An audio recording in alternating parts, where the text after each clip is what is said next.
sejam todos muito bem-vindos a mais um episódio desse nosso podcast Mulheres à Mesa. E hoje o nosso tema, nós vamos falar sobre a influência e a comunicação nos dias atuais. Eu estou aqui com dois convidados mais que especiais e fera para falar sobre esse assunto. Mas antes, vamos agradecer aos nossos patrocinadores. Instituto WIN, o instituto que mais realiza treinamentos no estado de São Paulo. São mais de 10 mil vidas impactadas. Armazém dos Sonhos, o seu espaço para eventos. Arte Decor by Paula Bigaran, a sua loja de decoração. Espásio Corpus Pilates, com 2 clínicas para melhor atendê-los.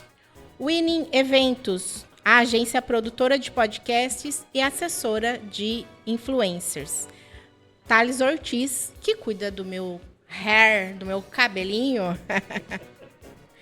E Pizza Frita Dong Dot. Agradecemos também especialmente a TV Metropolitana de Piracicaba, que faz essa transmissão todas as semanas do nosso podcast. E você pode ficar ligadinho aí, aproveita e dá um joinha através do canal do YouTube, TV Metropolitana de Piracicaba e também Mulheres à Mesa. Estamos também no Instagram. Trabalhos técnicos e edição de Danilo Teles e Enzo de Oliveira. Produção e direção Fábio Moura.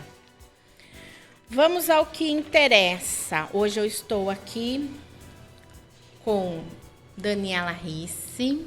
Seja muito bem-vinda. Ela que é jornalista com mais de 30 anos de experiência, atuou com jornalismo impresso, assessoria de imprensa, é gestora socioambiental em várias regiões do Brasil, tem muitos prêmios em jornalismo, escritora premiada, coordena a agência DR2C Comunicação, desenvolve conteúdos com a marca Linha na Pipa.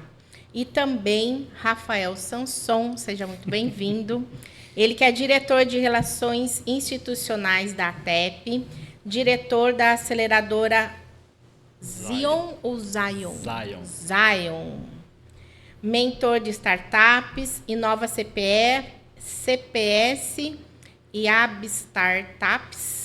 Nossa, esses nomes AB Startups. Docente em Inteligência de Mercado na FAO, docente de MBA em Gestão de Projetos e Pessoas na FUMEP, agente de inovação no Hub Piracicaba e Núcleo de Apoio à Gestão de Inovação. Então, vocês já viram que nós temos aqui 2 pessoas super mega gabaritadas para falar sobre esse tema, influência e comunicação nos dias atuais e o que isso está impactando. Eu começo falando com a Dani. Dani, começa falando para nós sua experiência no jornalismo, como que é essa sua jornada, como que você caminhou e até você chegar nos dias atuais. Ok, muito obrigada pela oportunidade. É ótimo estar aqui com colegas, né, e com o Rafael, também com você. Bom, eu sou jornalista por formação e carreira já há 30 anos. Tenho 25 de formada, mas já antes da formação eu trabalhava com isso. Mas a comunicação entrou na minha vida aos 5 anos. Eu já gravava jingles para rádios e aos 8 fazia jornalzinho na escola. Meu pai me deu uma máquina de escrever, que eu ainda tenho, guardo. E ao longo da minha jornada, né, nesses 30 anos de comunicação formal, vamos dizer, eu trabalhei em diversos veículos de comunicação da cidade, de Piracicaba e também fora, né? Também trabalhei como ghostwriter, que é quando o jornalista... Explica o que é esse termo. É que hoje está cheio de termos aqui, né? Quando o jornalista escreve textos para que outras pessoas publiquem e assinem, né? Então, eu já escrevi para revistas de porte nacional. Então, Ghost de Fantasma. Ghost de Fantasmas, exatamente, um escritor fantasma, né? Na cidade, trabalhei nos principais jornais aqui impressos, revistas, rádios, e sempre em paralelo a assessoria de comunicação. Na verdade, eu comecei na assessoria de imprensa, né, e de comunicação. E depois é que eu fui para o jornalismo de rede, né, o jornalismo de imprensa. E aí é isso que eu tenho feito atualmente. Assessoria de comunicação já tem aí mais focada, já tem acho que uns 8 anos, né? E que eu deixei a reportagem. Mas vez ou outra eu sou chamada para fazer alguma coisa e vou, porque gosto, porque o jornalista não é um bichinho que pica a gente e você não quer mais largar. É muito bom. E como que você vê hoje? Nós nos conhecemos há muitos anos, Sim, né? Sim, exatamente. A tendência da veiculação, que antigamente era um jornal, né, que todo mundo recebia em casa todo dia, falando mais dessa mídia propriamente, e hoje que é muito mais virtual, o que isso muda? As notícias, elas chegam mais rápido ou não para as pessoas?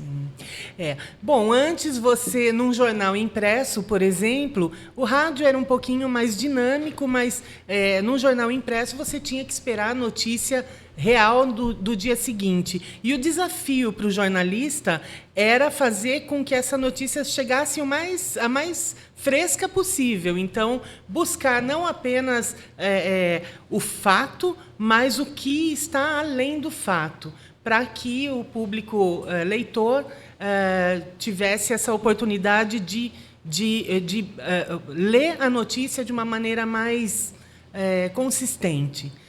Hoje em dia, com a internet, as redes sociais, você tem a notícia quase que imediata. Exatamente. Porque tinha que imprimir o jornal, né? Imagina, né? E você tinha a notícia de hoje, mas colocada no jornal porque vai ser entregue amanhã. Né? Então, tem um pouco esse mais delay, lenta, né? Então, hoje já Então, por assim. exemplo, vamos dizer, um acidente de carro. Você não vai falar do acidente no dia seguinte, né? No jornal impresso, por exemplo. Você vai falar do acidente, mas como ele ocorreu, o que aconteceu depois. Então, até o fechamento, você fica naquela notícia para que ela chegasse o mais consistente possível, né? Para o dia seguinte, com mais detalhes.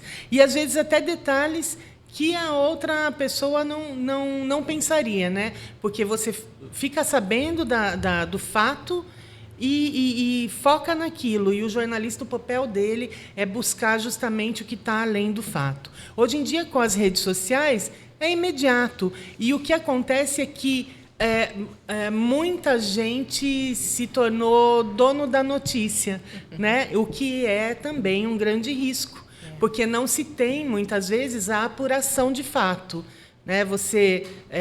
E às vezes até na gana de dar logo a notícia, de dar o furo jornalístico, que hoje em dia é bem difícil de acontecer, às vezes o próprio jornalista ou não é jornalista, mas um comunicador acaba antecipando. Eu quero dar até um exemplo disso que você está falando, Dani. Que no dia 25/7, mais ou menos, apareceu um vídeo, exatamente essa matéria. Criminoso fica pendurado em carro ao tentar roubar motorista. Dia 25. Apareceu no Datena, apareceu nos jornais, enfim. Mas, na verdade, quem filmou ou quem estava com o carro queria seguidores. Não houve e não teve o criminoso. Uma fake news. Não teve roubo, nada disso. Vocês procuraram na internet, eu procurei hoje, a matéria está lá ainda, tá? E que na verdade não é isso, né? Na verdade, se fosse apurado, se tivesse o tempo e se não fosse, né, motivado pela necessidade de ter seguidores, a matéria não ia nem acontecer, nem ir para a grande mídia. Né? E o que acontece também é que a notícia hoje chega por meio do grupo de família, do amigo que comenta. E ela é apurada, como parece nesse caso aí, Mas ela é apurada sob a minha ótica, né? Eu não sou Exatamente. profissional, eu não tenho comprometimento Isso. com o Sobre a jornalismo, nossa que eu tenho verdade, que ser né? imparcial. Isso. Né? Então, se eu estou dentro de uma rede para dar notícia, eu tenho que ser imparcial Sim. e comunicar o fato. Sim. Mas, diante aí de tantas redes sociais e grupos, etc., eu vou fazer essa notícia sob as minhas críticas, e daí vale tudo. É. E esse é o grande problema do né? Vale Tudo, porque o jornalista, ele segue, o jornalista de formação, ele segue as leis, ele tem regras, né? Inclusive, se eu dou uma notícia dessas, eu posso ser processada. Eu respondo legalmente como profissional. Já a pessoa aí não vai responder. Vai ganhar seguidores muitas vezes por ter mentido. E aí vamos ver qual é a próxima invenção, né? O ser humano é uma caixinha de surpresas, né? Então, as redes sociais, ela vem, né? A internet vem para ajudar, mas às vezes também para atrapalhar, porque a gente pode ter consequências até graves, né? As coisas podem... Sim. No início, inclusive, a premissa da rede social era, até hoje, né? Os benefícios é o relacionamento. Por isso que fala que é social. A gente vive em sociedade, então a rede social veio espelhada exatamente nessa sociologia, né? De se relacionar, de ter realmente essas conexões. A princípio, era para ter essas conexões com os familiares. Então, o MySpace... né? E tantos outros aí que o ICQ, né? Então você estava junto ali com quem? Eu não sou dessa época. O Orkut, então, ou seja, você se relacionava com as pessoas próximas e fazia essas conexões. Hoje já não é mais assim, né? Hoje com a velocidade e tudo mais, você pode se conectar por qualquer rede social com alguém que está no Japão, por exemplo. E se ou em tornou Portugal. tão forte isso, porque eu me lembro... eu acho que logo que começou o WhatsApp, alguma coisa assim, eu conversei com um parceiro, né, da área de eventos, e ele falava assim, você já está enviando orçamento pelo WhatsApp? Ou só por e-mail?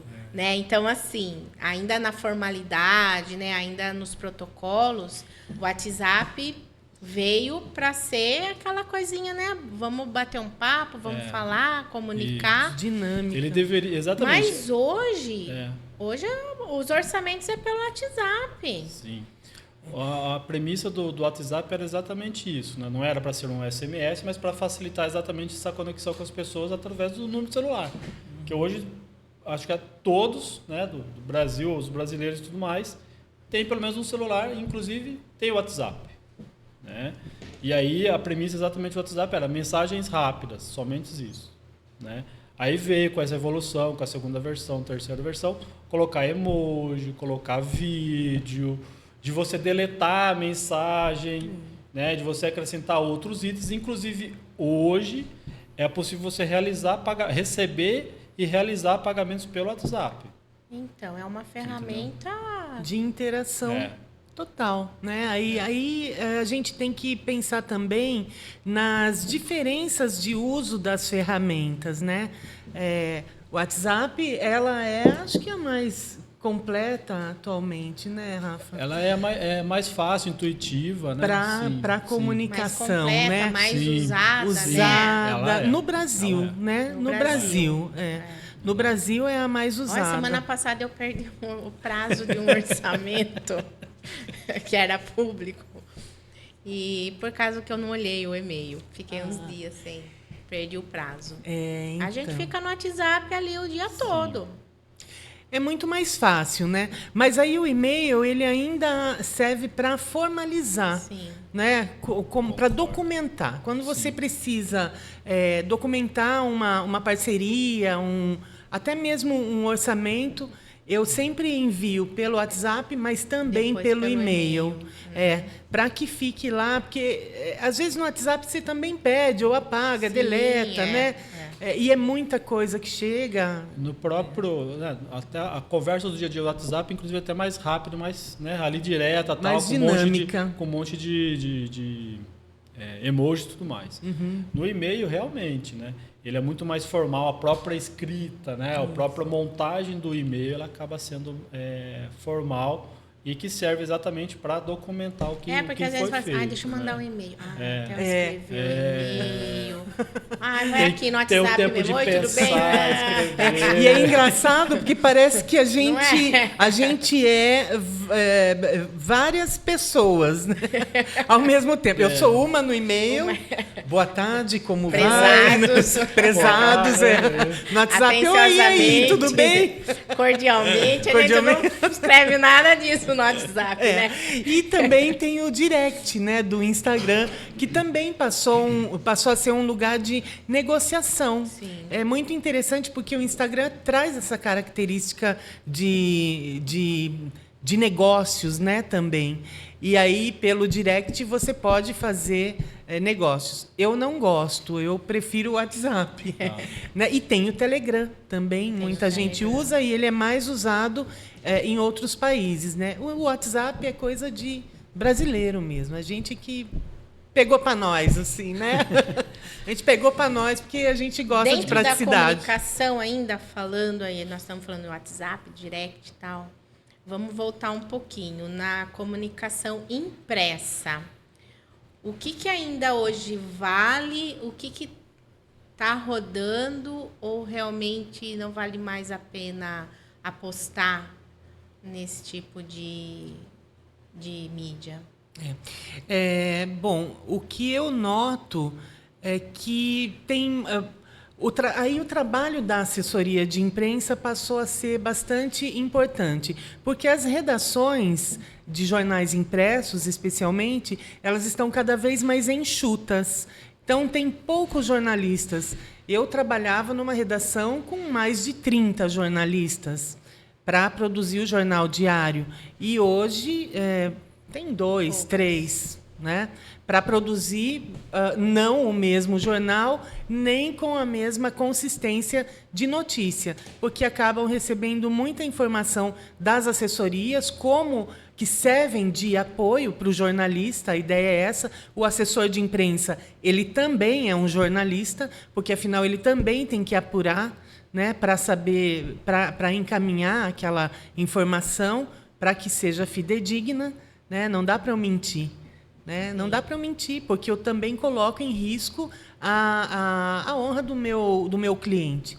Então, os jornais acabam utilizando bastante das informações que recebem da assessoria de imprensa. E o dinamismo passa a ser um pouco mais quando joga a informação para as redes sociais. Né? É o que muitos têm feito. Eu acredito que...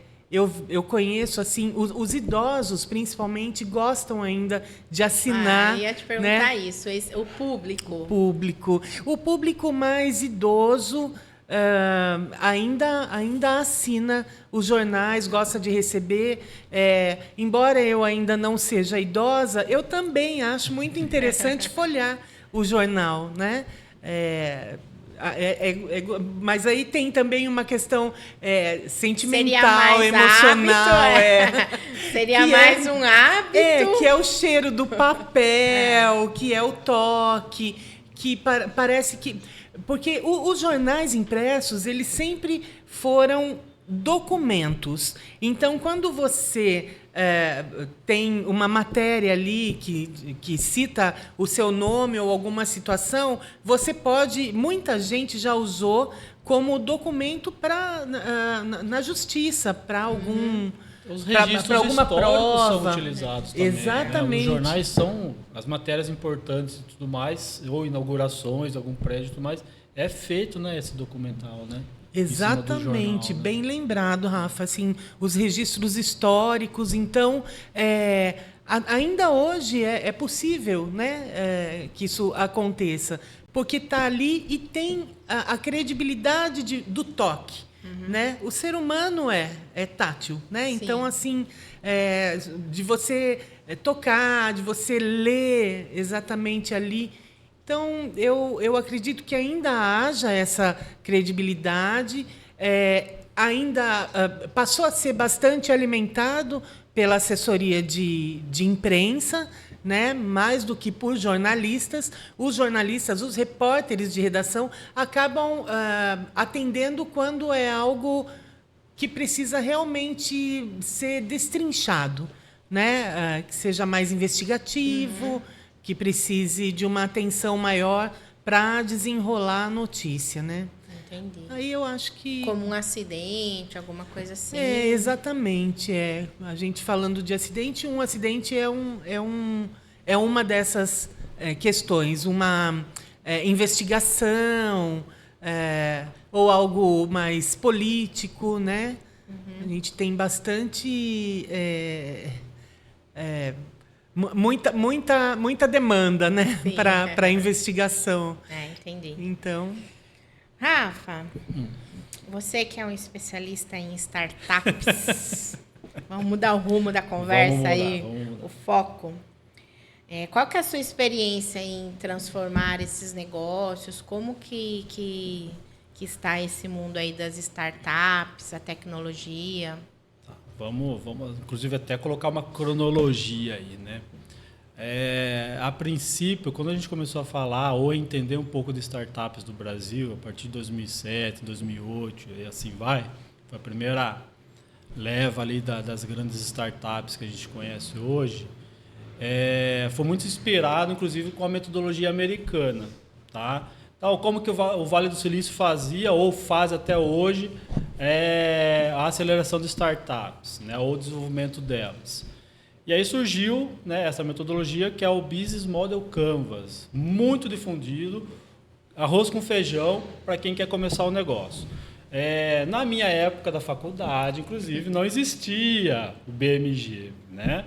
Existia exatamente o plano de negócio, fundamental para quem quer prosperar. Então vamos lá, para quem está assistindo. Primeiro passo, faz o Business Model Canvas, procura na internet, consegue visualizar isso de uma maneira bem fácil. O Sebrae tem várias ferramentas também.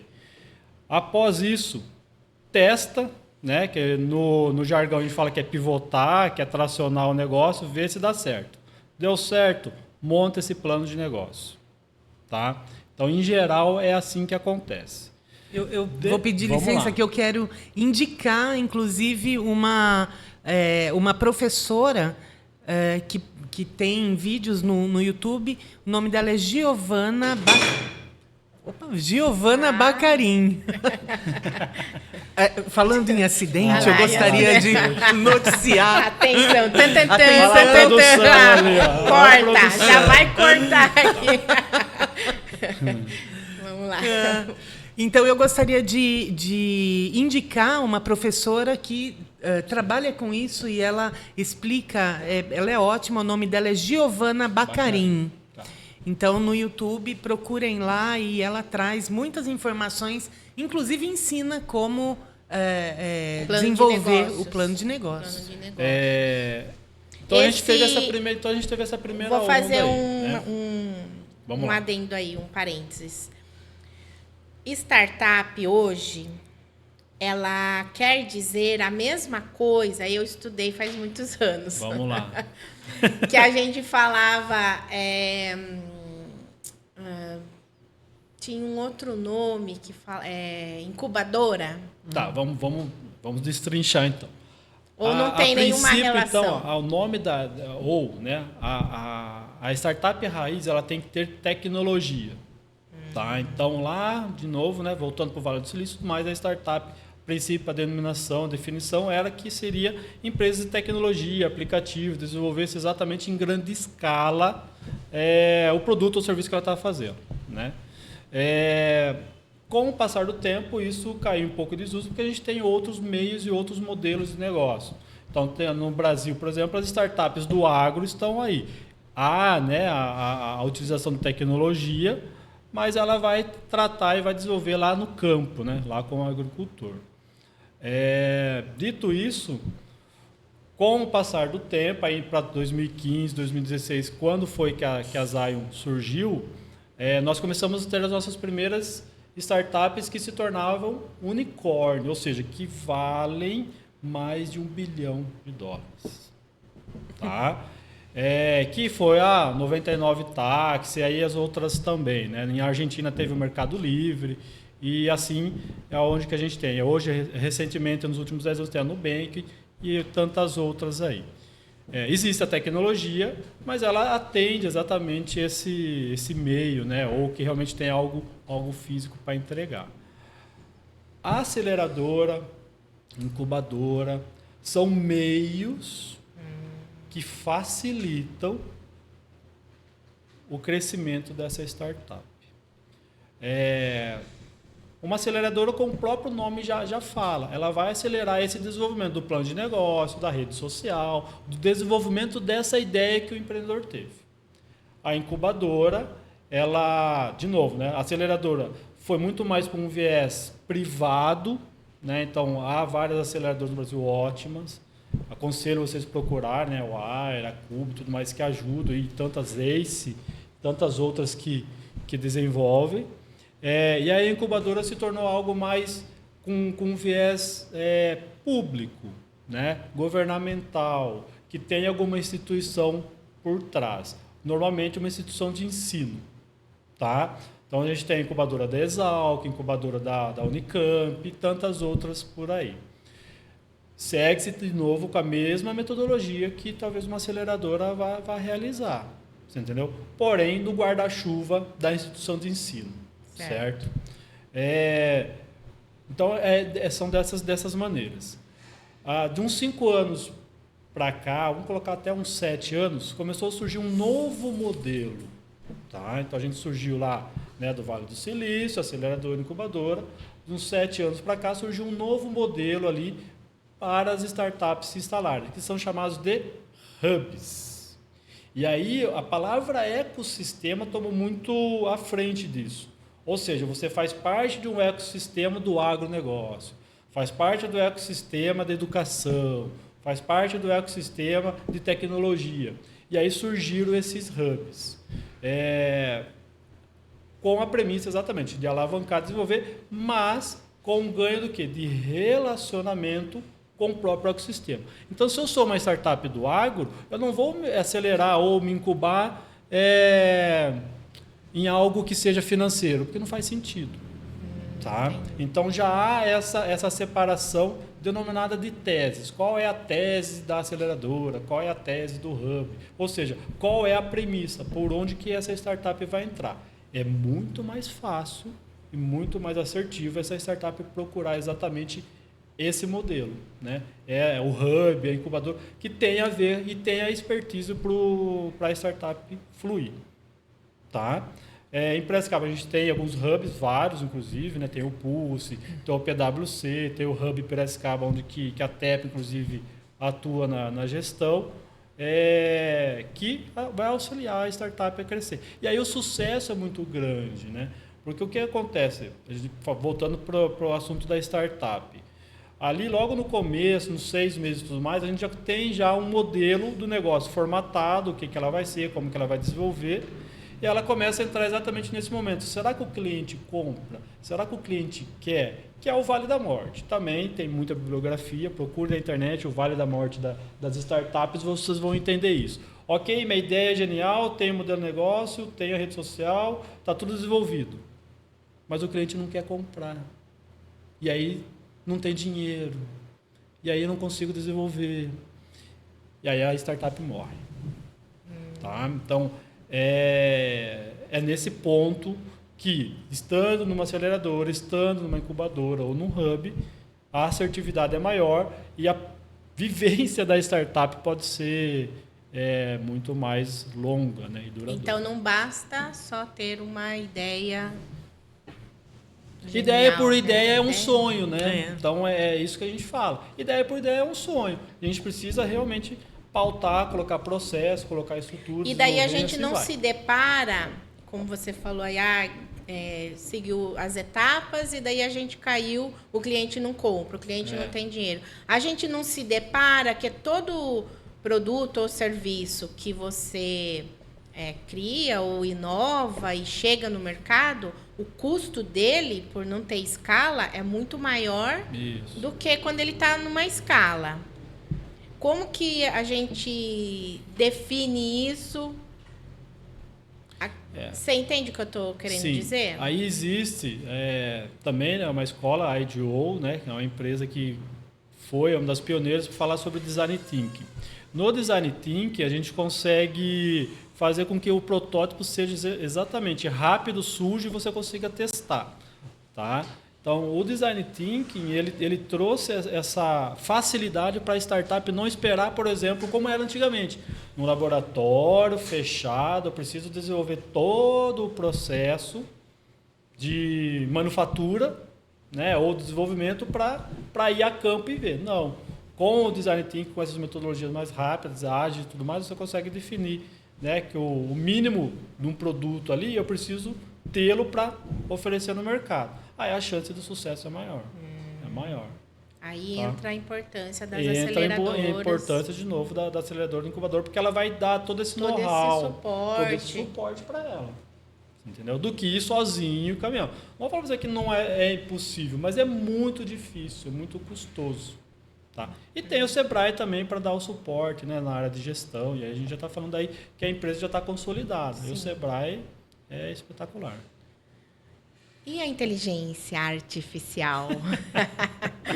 Onde ela entra? Vamos falar da inteligência artificial nas inovações e na comunicação. Quem começa? Ladies first? Vamos lá. Ladies first. Pode ir. Até onde ela ajuda e até onde ela atrapalha. Bom, eu gosto de tecnologia e eu gosto de novidades. Então, eu não vejo que atrapalha em nada.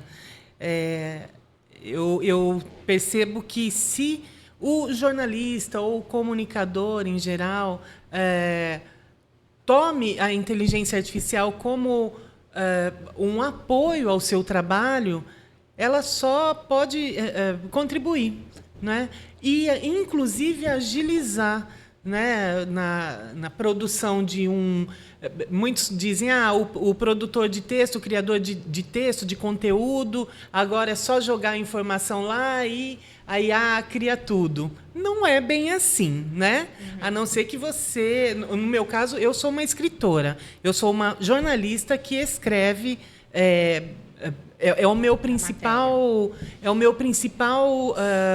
minha principal característica como jornalista. Como tem outros que são de locução, enfim, a minha principal característica é escritora, é escrever. Então, eu posso usar a inteligência artificial para me ajudar na composição do texto, mas o meu cliente ou as pessoas que acompanham, conhecem meu trabalho, conhecem também as características do meu texto, né? Então, um detalhe que a inteligência artificial não pode dar, que só parte de mim. Né? Então, outros comunicam a essência humana, a essência profissional, né, do que você desenvolve melhor. Então, sim, é possível você desenvolver um texto a partir da IA, mas colocando ali a sua revisão, os seus detalhes, né? E outros... ela vem como uma ferramenta, né? Exatamente, como uma ferramenta para outros trabalhos dentro de comunicação. Mas sempre como um apoio. Eu acho bem interessante. E agiliza, né? Agiliza. E falando em agiliza, você acha que ela vai tirar o lugar dos profissionais e vai reduzir? Não. Não. Eu acho que tem espaço para tudo, não é? Sabendo usar, melhor não há, eu acho.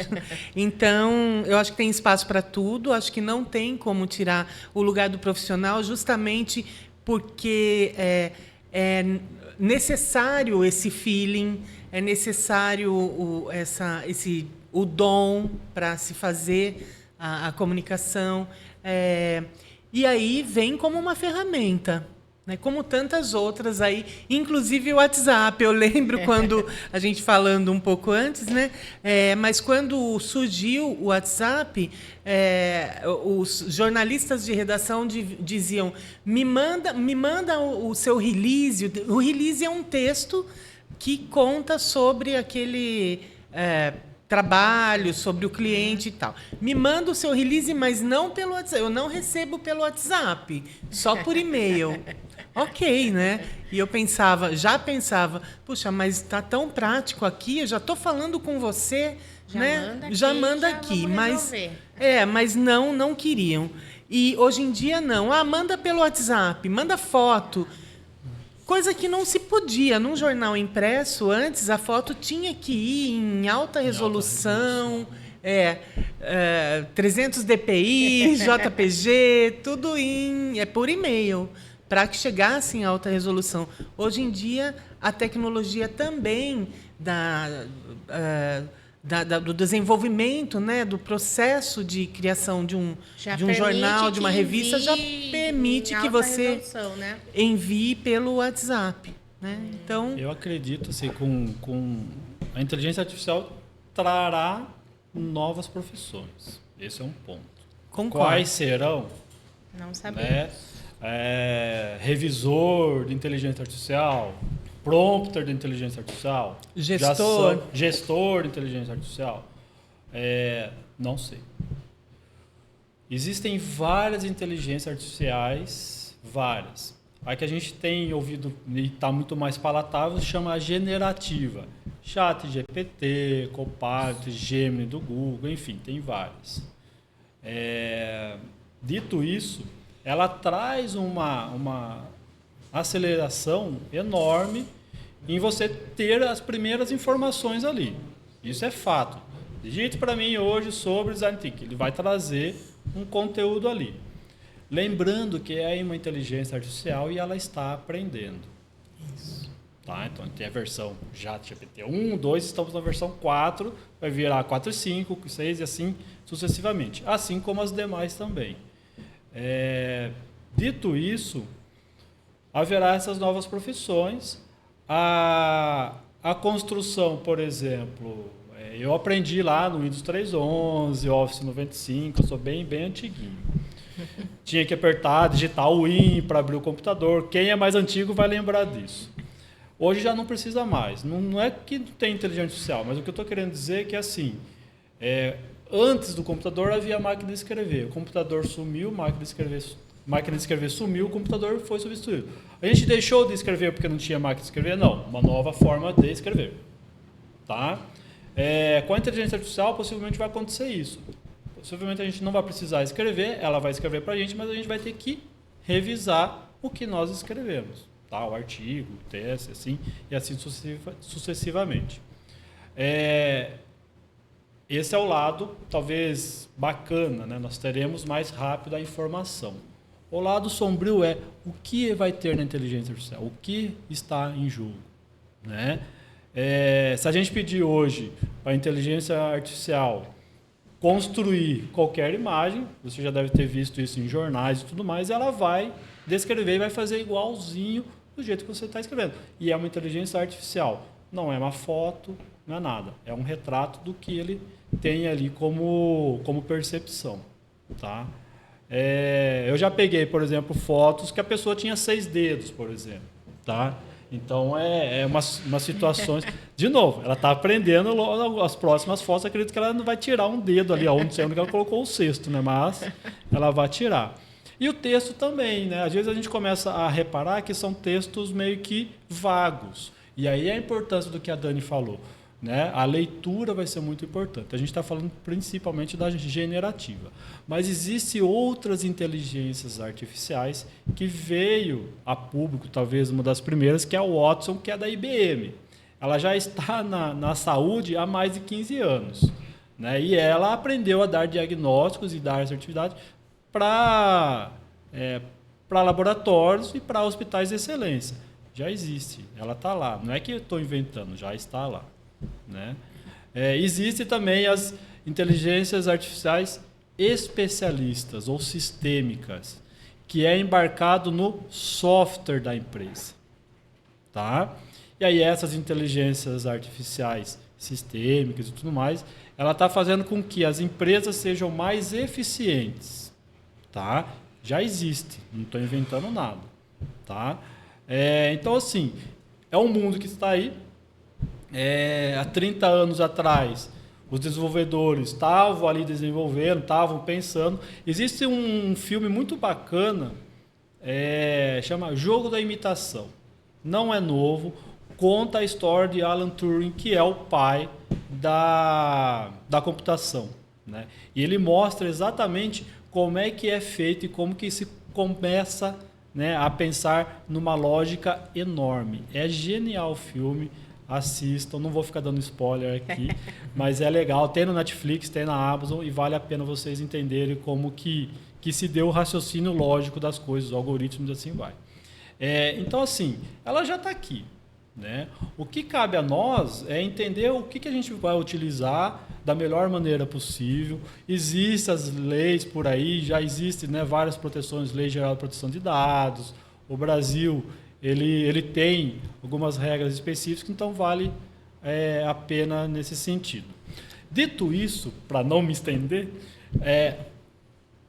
na internet a gente consegue identificar muito o quê? O WhatsApp, utilizando da inteligência artificial para atendimento, né? Já existe isso. Então, a própria inteligência artificial, junto com o chatbot e com o WhatsApp, realizando o atendimento. Aí, vou fazer daí um pouco do advogado diabo aqui. Vai tirar, né, o lugar dos atendentes. Já vem tirando, né? Apesar que o chatbot é chato. Né? É chato. É chato. Então, assim... Às vezes ele não responde o que a gente quer. E aí, por trás do chat, teve uma pessoa, teve um funcionário que fez toda a programação e a separação de quais são os itens do atendimento. Mas, dito isso, haverá essa migração, né? Então, assim, é algo que não tem volta. O que cabe a gente é a gente se especializar e entender o que a gente vai utilizar das inteligências aí. E outro dia eu precisei, né, de um atendimento, foi pelo chatbot e depois não resolveu e eu acabei indo para um atendimento pessoal. Mas foi necessário, ele encaminhou. Mas eu já me deparei em várias situações, minha necessidade, que não vai para lugar nenhum. Fica ali... não tem a pergunta ou não tem a resposta que eu precisava, não encaminha para um outro atendente e fica ali. Daí eu faço uma relação, vamos pensar do ponto de vista do marketing e dessa empresa, né? É um risco. Eu acho que hoje em dia o atendimento é o principal ativo, deve ser o principal ativo de uma empresa. Você tem que prestar um bom atendimento, porque isso tem a ver com comunicação, com relacionamento com o cliente, pré- e pós-venda. Tudo está ali no atendimento. Faltou, né? Talvez ter essa acurácia da jornada do cliente. Isso. Como que isso é mapeado seja, né, por mensagens rápidas do WhatsApp ou do próprio chatbot. Né? Que às vezes você fala, nossa, fiquei sem caminho. Né? Se isso acontece no seu WhatsApp, cuidado, você está perdendo cliente. Está perdendo atendimento. Exatamente. Está perdendo cliente. E a gente falando das novas profissões, o advogado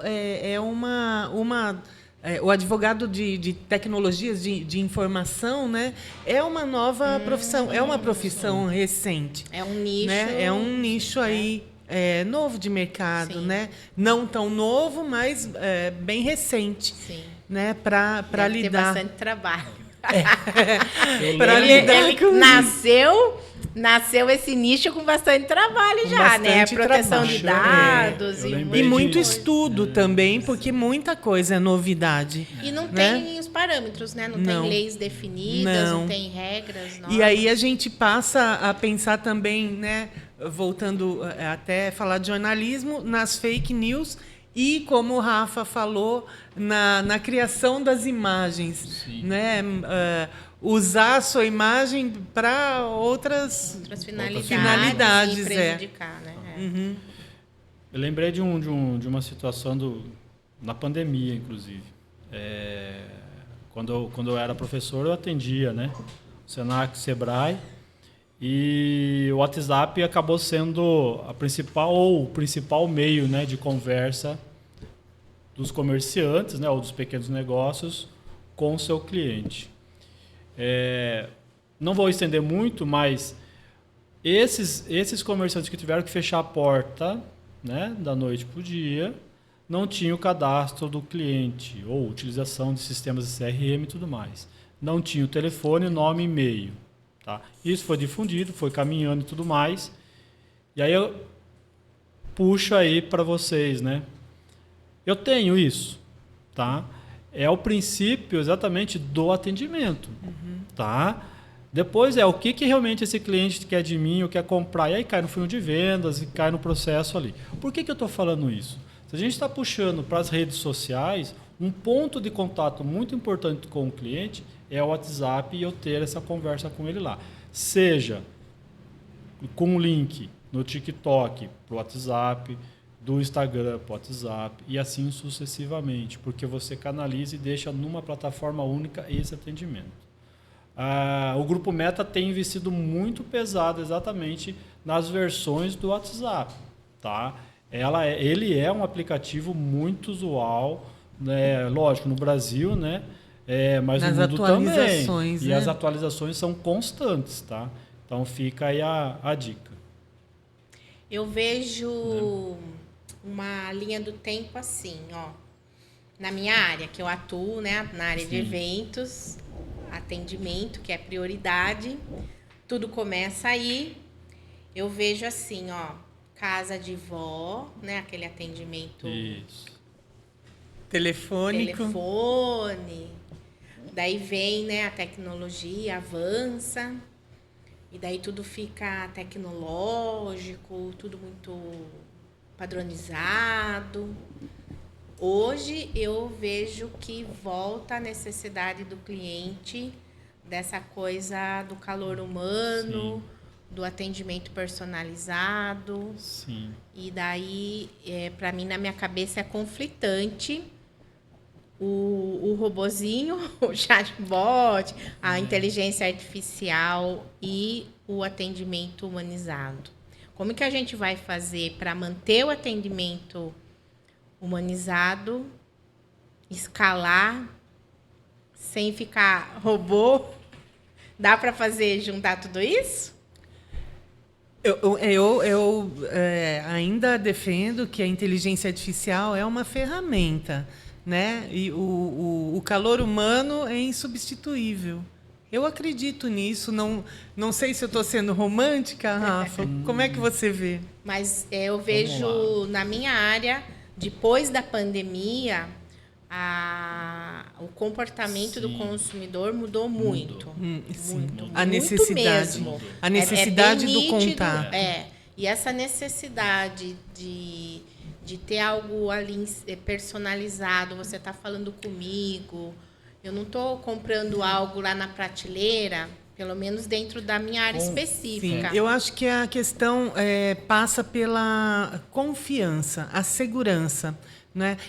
Principalmente porque a pandemia nos trouxe uma situação de insegurança muito grande em todas as áreas, no trabalho, na saúde, nos relacionamentos, né? E no caminhar na rua, né? Ações simples do dia a dia nos trouxeram insegurança. Então, acho que agora ainda estamos num momento de recuperar essa segurança, essa confiança. E como é que isso acontece? Vivemos em comunidade. Não existe eu sozinho numa ilha. Não existe. O ser humano ele é comunitário. Foi criado, né? para viver em comunidade. Exatamente. O que eu posso contribuir que é assim, a gente está com contatos, né, ou com gerações que consomem, certo? Então a gente tem a geração lá com 55, 60 anos, baby boomer, X e assim vai. Eles consomem, né? As gerações mais antigas aprenderam a usar tecnologia. A geração mais nova já vem com a tecnologia, vem até com chip, né?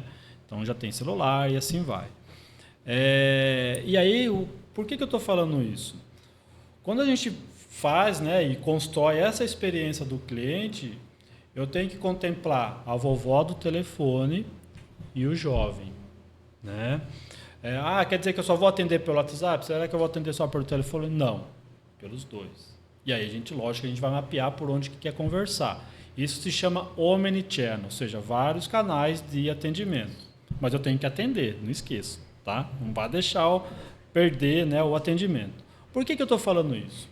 Aí, são pesquisas, de novo, né? Tem a pesquisa da Opinion Box, do A Inteligência, que mostra o quê? Os mais antigos fazem a pesquisa de produto ou, né, de consumo em cima dos buscadores. Google, Bing, né? Acho que é só isso que restaram, né? O Safari e assim vai.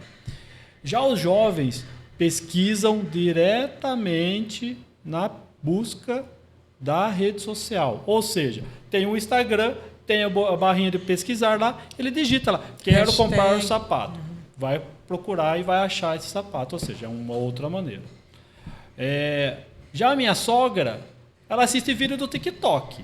Então, ou seja, o TikTok para ela é fundamental e é uma verdade do senso comum. Se tiver um botão para ela consumir e comprar o sapato que ela quer no TikTok, ela vai comprar.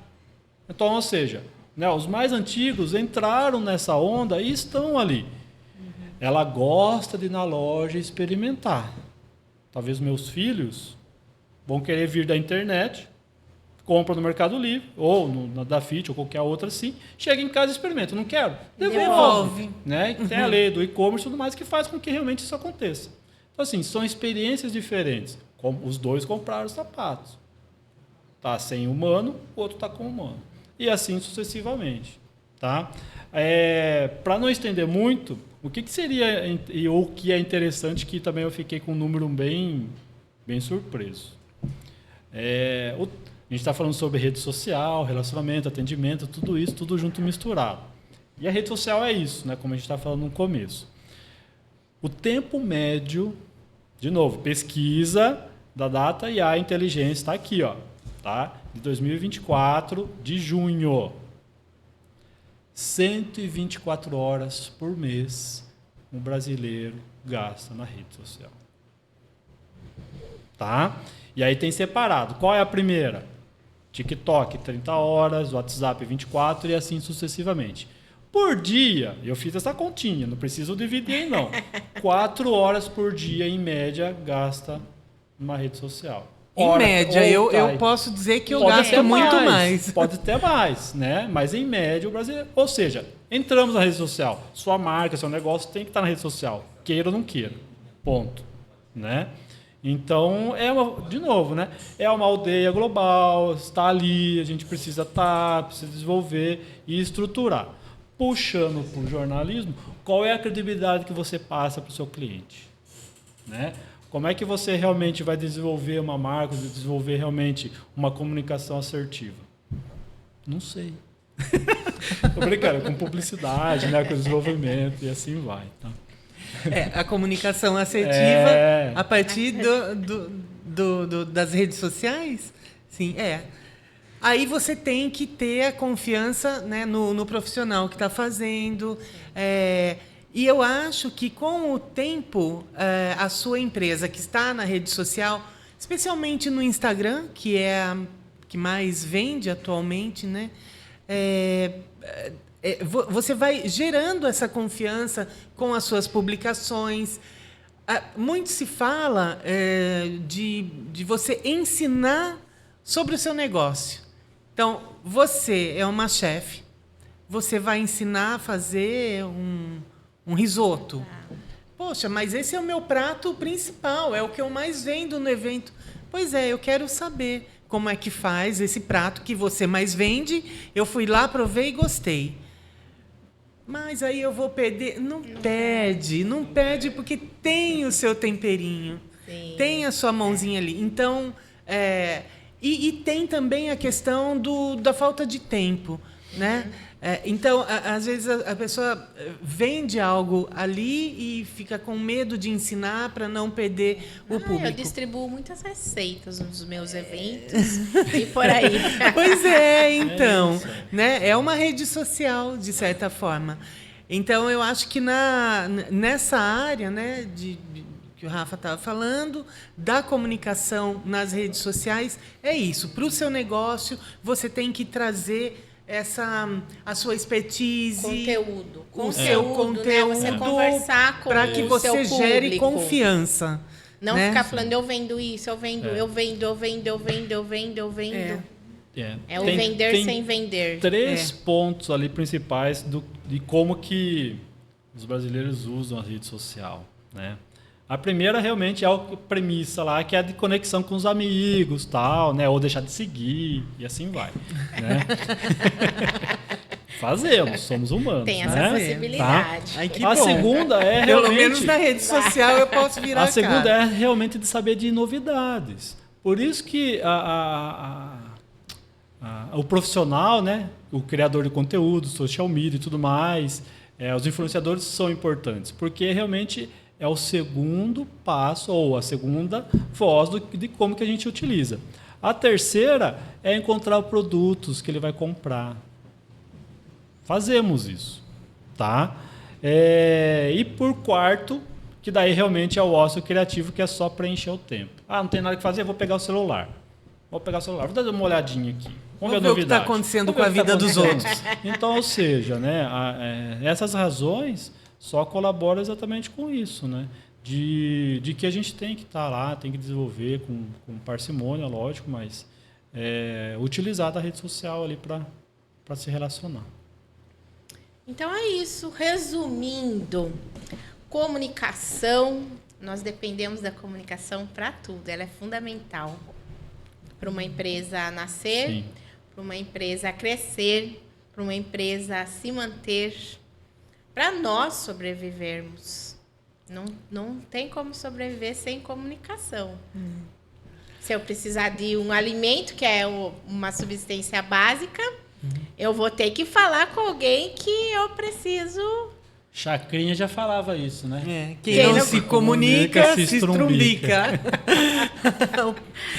E aí também a gente tem que tomar cuidado, é necessário, né? O cuidado quando a gente fala de fake news, quando a gente fala de criação de imagens pela IA. O cuidado principalmente com os jovens. A gente tem visto casos tristes até de suicídio, né? Sim. Por conta de jogos de internet, dívidas, né, que os jovens fazem e somem, né? Porque não dão conta de pagar ou ficam com receio, recebem ameaças. Então, isso tudo vai também da comunicação dentro da família, né? Você prestar atenção, porque a rede social também pode trazer, numa outra medida, mas a ansiedade, pode gerar ansiedade, depressão, comparação, né? A comparação, eu acho que é uma das causas mais terríveis, assim, né? As frustrações. Frustração, eu acho que a gente tem que aprender a lidar desde cedo, né? É até importante, mas... porque quando a gente faz um casco bem doído, a vida segue, a gente lá na frente fala, não, tá de boa. É importante, né? Mas, né, a bolha dessa juventude não aguenta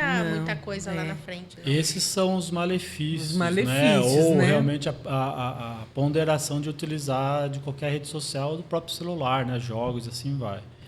A geração, né, que a gente quer tudo instantâneo, tudo pronto. Vamos pegar, né, os jovens aí, 24 anos mesmo, tem tudo na mão, tá pronto, né? Eles têm no celular o mundo, certo? E aí, aqueles perfis que são maravilhosos, lindos, espetaculares e tudo mais, a gente se espelha nele, né? A gente quer ser aquela pessoa, né? A gente vive em cima de um exemplo. Eu não consigo. O momento que eu não consigo, ou que realmente aquela vida ela é muito perfeita, né? A gente gera se frustra, ansiedade. A gente se frustra, a gente vai ser ansioso. E aí acaba acontecendo exatamente esses casos que a Dani falou, né? Tá? Bullying e assim sucessivamente, que a gente tem ouvido bastante, né?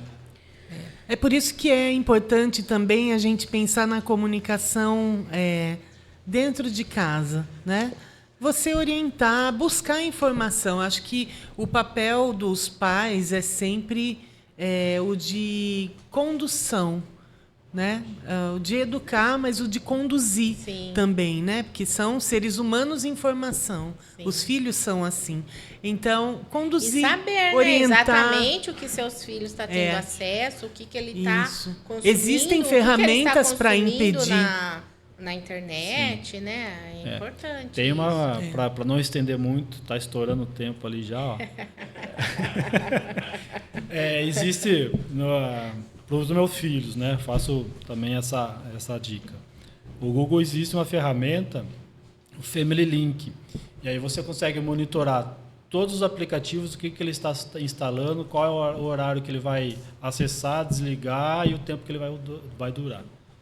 Tá? Então, você que é pai e é responsável, né, por algum serzinho de menos de 14 anos, baixa esse aplicativo. Fácil, intuitivo e prontinho para usar. Tá lá, é para Android. E não adianta também só tirar o celular, o tablet da mão da criança, do adolescente. Né? O que você oferece? Né? O que você oferece? Porque realmente a rede social é interessante. É interessante para qualquer idade, né? Sim. E aí vai dar um jeitinho vai dar um de jeitinho. achar uma forma então, de oferecer, né, uma comunicação mais assertiva, amorosa, né, dentro de casa, nas relações que você tem no trabalho também. Sim. A comunicação não é apenas o que você lê, mas é a forma como você se relaciona, especialmente isso, né? E tá em tudo. Então vamos fazer o melhor. E daí, se deixar, a gente vai noite adentro falando sobre esse assunto. Mas tem aqui, coisa. O nosso diretor já falou, corta. Vamos para as considerações finais. Então, vamos lá, Dani e Rafael, vamos para as considerações finais, que o nosso programa está quase acabando. Então, bom, lembrando, né, que hoje Piracicaba faz 257 anos, a nossa cidade está crescendo, muita gente por aqui, muita gente nova, então vamos nos comunicar melhor, com mais amor, com mais assertividade, né? Às vezes deixar um pouquinho a rede social de lado e se conectar com a nossa rede social de fato, né, que é tão importante, e dali também a gente tira as informações que a gente precisa, às vezes para fazer uma postagem, nunca se sabe, verdade. Né? Então foi um prazer estar aqui com você, Elisângela, né, no Mulheres à Mesa, excelente, muito gostoso conversar com o Rafael, amigo já há tempos e excelente profissional e cheio de informações. Muito obrigada ao público todo que nos assiste aqui. Elisângela, obrigado pelo convite. Né? Piracicaba faz seus 257 anos e a ATEP faz 8 anos, né, de existência aí. É uma criança ainda, mas tem dado bastante frutos e tendo um sucesso em Piracicaba, tá? No mais, é isso. Espero os próximos convites também para falar sobre outros assuntos. Eu também. Com certeza estarão aqui nessa mesa. Eu também. E o assunto aqui vai ficar pontinho, que nós vamos falar, tem muita coisa para a gente falar ainda. Mais uma vez, muito obrigado, Rafael, muito obrigada, Dani, de estarem aqui, de aceitarem o convite, para a gente bater um papo, falar desse assunto que é tão importante, né? Levar um pouco de comunicação e informação para as pessoas que nos assistem. Agradecendo aos nossos patrocinadores, mais uma vez, Pizza Frita Dom Guidotti, Instituto Win, Armazém do Sonho, Arte Decor by Paula Bigaran, Spazio Corpus Pilates, Winning Eventos e Thales Ortiz. E esse episódio é transmitido pela TV Metropolitana de Piracicaba.